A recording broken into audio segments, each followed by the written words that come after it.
Michel Collomb, journaliste d'investigation. Alors Michel Collomb, vous êtes un journaliste, vous avez parfois des idées un peu différentes de la majorité. Par rapport à ce qui s'est passé, est-ce que tout ce que vous avez entendu vous semble exact, ou bien pour vous il y a des parts d'ombre dans ce 11 septembre ? Je pense que oui, il y a des parts d'ombre. N'étant pas comme d'autres dans les services secrets, je n'ai pas ce genre de confidence. La question qui me préoccupe plus dans le 11 septembre, c'est surtout comment ça se fait que ça a servi de prétexte à lancer des guerres contre l'Afghanistan et l'Irak qui en fait étaient programmées depuis longtemps, des guerres basées sur des médias mensonges et qui n'ont fait qu'aggraver le problème. Vous avez posé au tout début la question à nos spectateurs. Est-ce qu'il y a un danger encore maintenant ? Que ce soit possible. Et la réponse est clairement oui. Oui, on peut encore revoir les chiffres, ils ont été évolués d'ailleurs. Il faut quand même rappeler que Ben Laden, pendant 15 ans, les États-Unis, c'est eux qui l'ont financé, mis en place et aidé à faire des attentats. Et puis l'Alliance s'est retournée. Il faut quand même rappeler que les États-Unis ont utilisé toute une série de terroristes quand ça les arrangeait. Et il faut quand même rappeler que maintenant, en Libye, l'OTAN, les États-Unis, Sarkozy, la Belgique, malheureusement, vient de faire une alliance avec la section libyenne d'Al-Qaïda. Madame Durand, je voudrais bien, je ne vous ai pas interrompu, je n'étais pas d'accord avec vous. Je voudrais bien que vous ayez la politesse de me laisser aller jusqu'au bout. C'est au spectateur à décider si j'ai le droit de dire ce que j'ai à dire. Je voudrais juste conclure sans interruption qu'il faut se poser la question comment, à un moment donné, on dit qu'on combat le terrorisme et Al-Qaïda et comment, tout de suite après, en Libye, il y a ici des rapports aussi d'agents des services secrets ou d'anciens directeurs des services secrets français qui disent l'OTAN a fait en Libye une alliance avec la section d'Al-Qaïda.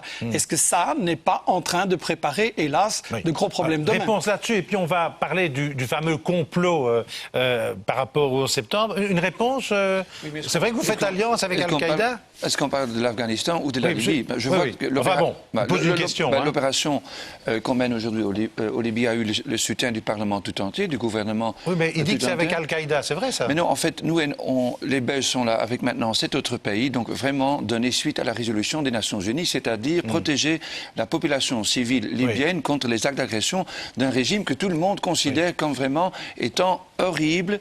Et donc l'opération que nous menons, c'est vraiment une opération de support qui est soutenue par les gens que l'on appelle des rebelles, mais qui sont représentés par le Conseil de transition libyen, qui est considéré. Mais je connais votre parti et votre courant. Je n'ai pas de parti. Vous connaissez le rapport signé par M. Bonnet, l'ancien directeur des services secrets français, qui dit le contraire de ce que vous dites et qui dit que vous avez fait une alliance en Libye avec Al-Qaïda. Vous connaissez ce rapport ? C'est pas quelqu'un de gauche. Je connais beaucoup de rapports et beaucoup d'autres rapports aussi.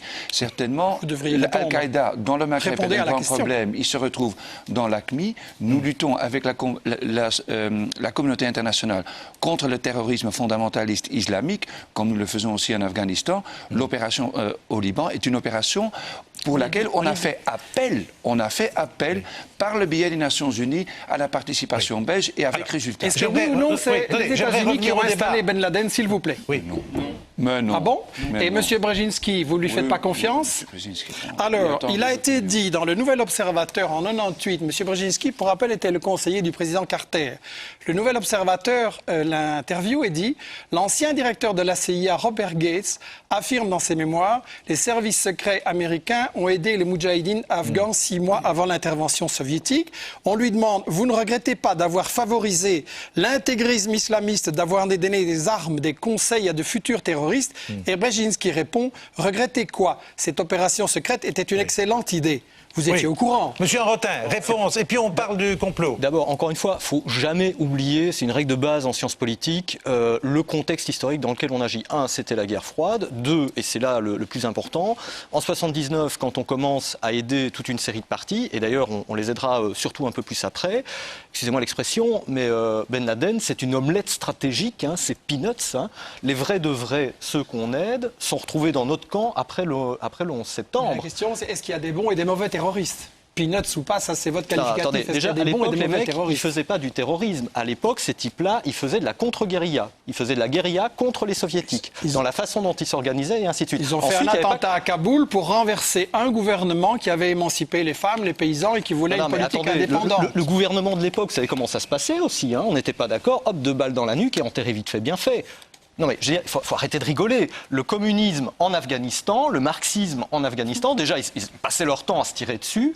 Et au surplus, excusez-moi, leur méthode était loin d'être démocratique parce que s'imposer par les urnes en faisant du bourrage d'urnes, c'est un peu facile. Alors, je reviens au débat. Un mail d'un téléspectateur, c'est Fadi de Bruxelles. Étant un musulman belge, j'ai beaucoup souffert du 11 septembre. Jamais l'islam n'a autorisé le fait de faire du mal à des innocents. Au contraire, c'est interdit dans toutes les religions et ceux qui l'ont revendiqué sont tout simplement des fanatiques. Mais nous, musulmans, nous sommes tous mis dans le même sac. On aura l'occasion d'en reparler. Claude Moniquet ? Oui, je voudrais réagir très rapidement. Il faut jamais oublier effectivement que d'une part, le terrorisme islamiste concerne une infime minorité de musulmans, c'est une évidence. Et deuxièmement et surtout, l'immense majorité des victimes du terrorisme islamiste sont des musulmans. Je veux dire, le terrorisme islamiste, tendance Ben Laden, en comptant les 3000 morts du 11 septembre, a tué peut-être aujourd'hui 4000 occidentaux. Mais combien de dizaines de milliers de Pakistanais, d'Afghans, d'Irakiens, de Marocains, d'Algériens? Donc la majorité des victimes du terrorisme islamiste sont des musulmans. Les statistiques des attentats en Europe, c'est 99,6% sont par des groupes séparatistes ou des groupes d'extrême droite. Oui, mais ils ne tuent et pas. Ils ne tuent pas. Ils ne tuent pas, monsieur Collomb. 0,4% d'attentats en Europe commis par des musulmans. Il faut relativiser. Oui, Des mais gens qui se réclament les de attentats l'islam. d'ETA ne tuent pas, les attentats du FLNC ne tuent pas, ils font sauter des villas et des garages. Ça n'a rien à voir avec tuer 3000 personnes, monsieur Alors, Collomb. je veux simplement protester contre l'amalgame musulman égale terroriste Mais on l'a et pas fait. rappeler On l'a pas fait. On vient de dénoncer sur ce plateau. Je n'ai pas dit que vous l'avez fait. Alors, Je un dis que c'est téléspectateur important. pose une question. Que pensez-vous de la théorie du complot Colomb là-dessus? Mais il y a quand même certains faits dont on oublie de parler. Le responsable de la question Ben Laden dans les services secrets aux États-Unis, à la CIA, s'appelait Michael Scheuer. Il a publié un livre là-dessus et il dit que les États-Unis, pendant des années, ont fait tout le contraire de ce qu'il fallait sur la question Ben Laden, n'essayant absolument pas de comprendre pourquoi il y avait des gens qui le soutenaient et qui participaient à ces choses-là. Qu'on aurait eu dans les années 90 plusieurs fois l'occasion de le tuer et pourquoi on ne l'avait pas fait, ça pose des questions. Et effectivement, Ben Laden vivait pratiquement au QG de l'armée, dans la ville où habitaient la moitié des dirigeants de l'armée pakistanaise. Il est clair qu'on le tenait au frais. La question est plutôt pourquoi on l'a tué à ce moment-là précis. Et là, j'entends aucune réponse à ces questions-là. Oui, qui peut répondre à cette question, si c'est possible? Oui, Isabelle Durand. Non, je ne vais pas répondre finalement. En effet, en 2001, les talibans proposent de livrer Ben Laden pour qu'il soit jugé internationalement et Bush refuse. Pourquoi? À vous? Oui, bien sûr. Ils ont proposé de Monsieur le livrer Millet à un tribunal oui. international et Bush a refusé. Non, on Vous êtes au courant? Non. Ah, d'accord. Alors, avant d'aborder ce qui a changé après le 11 septembre, Colomb, vous, quand vous allez aux États-Unis, on vous surveille un peu, j'imagine, non? Je n'y suis pas allé depuis un certain temps, mais je ne voudrais pas qu'on banalise. Il faudrait quand même dire que grâce à cette psychose qu'on a créée, à l'utilisation du terrorisme, un Belge sur 6 est fiché par la police, qu'il y a des écoutes qui ont été faites contre des syndicalistes et des altermondialistes, et qu'il y a un vrai problème, effectivement, de violation de la vie privée. Donc vous vous dites qu'on profite de cette peur du terrorisme pour ficher des gens qui n'ont rien à voir. Exactement. C'est votre... Oui. Réaction, M. Van Doren? Je crois qu'il faut être très clair en matière de terrorisme. Je crois que la législation qui a été approuvée par le Parlement, c'est une initiative du Parlement, c'est une législation où toute une série de mesures ont été envisagées pour justement, un, qu'il y ait un contrôle, deux, qu'il y ait des garanties qui soient prévues pour le citoyen. Donc je crois que à ce sujet-là, et je parle ici au point de vue terrorisme, parce que n'oublions pas, les écoutes téléphoniques dont vous parlez sont aussi prévues pour les dossiers de criminalité grave. Vous avez raison, mais vous savez qu'un juge d'instruction Oui, a ordonné des écoutes à Liège pour un altermondialiste, Raoul Edebo, juste parce qu'il allait organiser une manifestation, je crois, contre l'Europe, vous le savez. Oui, Hein? ça a été. une Mais grosse je voudrais dérive. savoir s'il l'a fait sur base de la loi sur le terrorisme.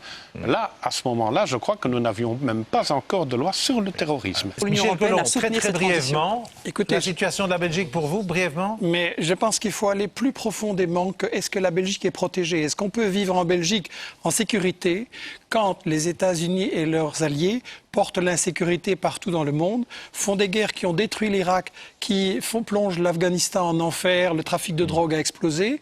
Je reviens de Libye au mois de juillet où j'ai vu les victimes de bombardements. On a tué des enfants, des femmes, etc., des civils. Et en semant la colère, est-ce que vous pensez, et en faisant en sorte que les gens soient... Madame Durand, vous avez comme habitude, chaque fois que je parle, d'essayer d'empêcher les spectateurs de parler. Vous craignez quoi? Vous craignez qu'on dise que le président de votre parti, il est allé à l'ambassade des États-Unis pour dire oui, je vais tout faire pour vendre la guerre. Je vais tout faire pour vendre la guerre d'Afghanistan dans l'opinion publique belge. Donc si ça vous donne des problèmes, discutez-en à Écolo, mais n'empêchez pas le débat de se dérouler. Réplique, je monsieur voulais Rotin, juste dire très rapidement que si on sème la guerre, si on sème le désespoir dans le monde, évidemment qu'on aura des problèmes d'insécurité. Il faut prendre le problème à sa racine, éliminer la faim dans le monde, cesser de mener des guerres qui sont en fait des guerres coloniales. Monsieur Le Crème, je vous invite à un débat. Attendez, ce sera un autre débat. Monsieur Rotin. Je vous invite à un débat public où on va vérifier tout ce que vous avez dit depuis le début, en présence de journalistes, que le public ait l'occasion de voir comment vous mentez sur l'Irak, sur l'Afghanistan et sur la Libye. Monsieur Rotin, Je vous invite à un débat. Est-ce que vous acceptez? Excusez-moi, mais à propos de mensonges, vous en avez sorti un gros sur la Libye. Est-ce que vous acceptez? Monsieur Rotin, la parole. Il a le droit de savoir la vérité? Oui, ils sont bien au courant. Monsieur Rotin. Que craignez-vous? Dites, justement... Vous avez menti sur les talibans, vous avez menti sur la Libye. Comment ça se fait, vous, monsieur De Crème, dans un débat public? Michel Collomb, non, mais on fera peut-être un débat si monsieur De Crème est d'accord, mais c'est monsieur Rotin qui a la parole. Monsieur Collomb, vous allez m'expliquer pourquoi, quand vous vous retrouvez... Il reste 30 secondes. Pourquoi vous vous retrouvez en Libye, alors que moi, quand je fais la demande à l'ambassade de Libye, je vous montre ma carte de presse, on me dit non, vous resterez à Tripoli, alors que vous vous baladez clairement sur une zone, en fait, sur une maison qui appartenait à un conseiller proche de Kadhafi. Que les spectateurs regardent qui paye monsieur Rotin. Moi, j'ai une société... Votre parti, monsieur Voilà. J'appartiens à une société privée, totalement indépendante politiquement et budgétalement. Pas d'un parti. Et quand on n'a pas d'argument sur le fond, on essaie de diaboliser. Ce sera un autre débat.